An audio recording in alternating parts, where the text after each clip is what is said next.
Jammu Kashmir union territory या केंद्र शासित प्रदेश में मैं बार बार हमेशा ये कहता आया हूँ कि this is a kind of new normal. आप किसी को पकड़ें, ठगें, उससे पैसा ले जाएं ये कहकर कि मैं आपको सरकारी मुलाजमत दूंगा। और कई बार तो अनफॉर्चुनेटली इस तरह के केसेस हुए कि पढ़े लिखे नौजवान और ख़वातीन लूटी गई, लाखों रुपए उनसे लिए गए। और जब कंफर्म होता है, क्रॉस चेक करते हैं तो पता चलता है कि ये तो दाएं बाएं के फ्रॉडस्टर्स थे। ऐसे लोग थे, डिजिटल अरेस्ट के नाम पर कई लोगों से लूटते थे। अब इनने दूसरा सिलसिला शुरू किया है। जम्मू कश्मीर केंद्र शासित प्रदेश में एक ताज़ा मामला भी ऐसा है जहां भर्ती घोटाला, वैसे तो भर्ती घोटाले बहुत सारे हुए, लेकिन उसमें कोई कार्रवाई हो, किसी तरह की कोई कार्रवाई को थोड़ा और आगे बढ़ाया जाए, ये समझना बहुत ज़रूरी है। और बहुत सारे लोगों से लाखों रुपए ये कहकर लोग ले गए कि हम आपको मुलाजमत दिला देंगे, हम फ़लाँ जगह से आते हैं। जैसे आज उत्तराखंड का एक केस आया कि किसी ने कहा मैं राहुल गांधी का पीए हूँ और बड़े बड़े लीडर्स से वो लोगों की बात करवाता रहा, और एक मारूफ एक सोशल मीडिया इन्फ्लुएंसर है, उनसे वो 25 लाख रुपए ले गया। तो हम भी आंखें बंद करके कई बार लापरवाही बरतते हैं। ये सारा सिलसिला तो हमने देखा है।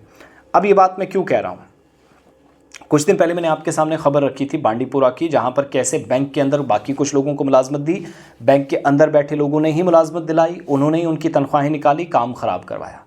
आज क्राइम ब्रांच कश्मीर के हाथ, वैसे केस तो पुराना है लेकिन उसमें मज़ीद इसी तरह के शवाहिद हाथ लगे और पता चला कि केंद्र शासित प्रदेश के अंदर ये सब भी होता है। ये हेल्थ एजुकेटर भर्ती स्कैंडल है जो बेनकाब हुआ है, वो घोटाला जिसका सरगना पकड़ा गया है।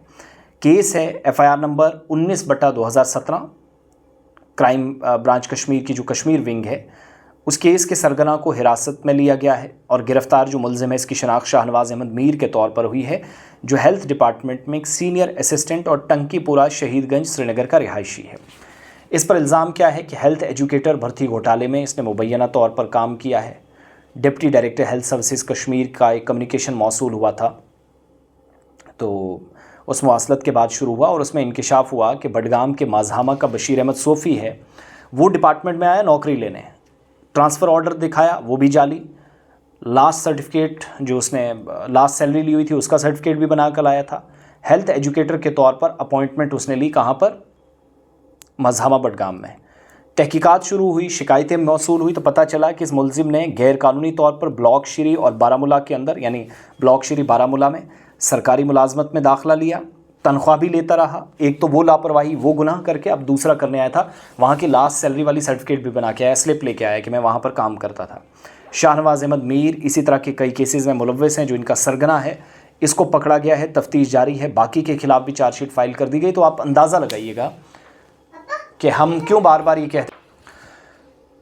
तो चंद मिनट्स के अंदर आपके बैंक खातों से पर्सनल डिटेल्स तक और सारी मुलाजमत के नाम पर ये फ़्रॉड करके ये सारा सिलसिला आपके साथ हो सकता है। तो थोड़ा सा एहतियात बरतें, अल्लाह करे चीज़ें जल्दी बेहतर हों। मगर this is a new normal in J&K, कोई नई बात नहीं।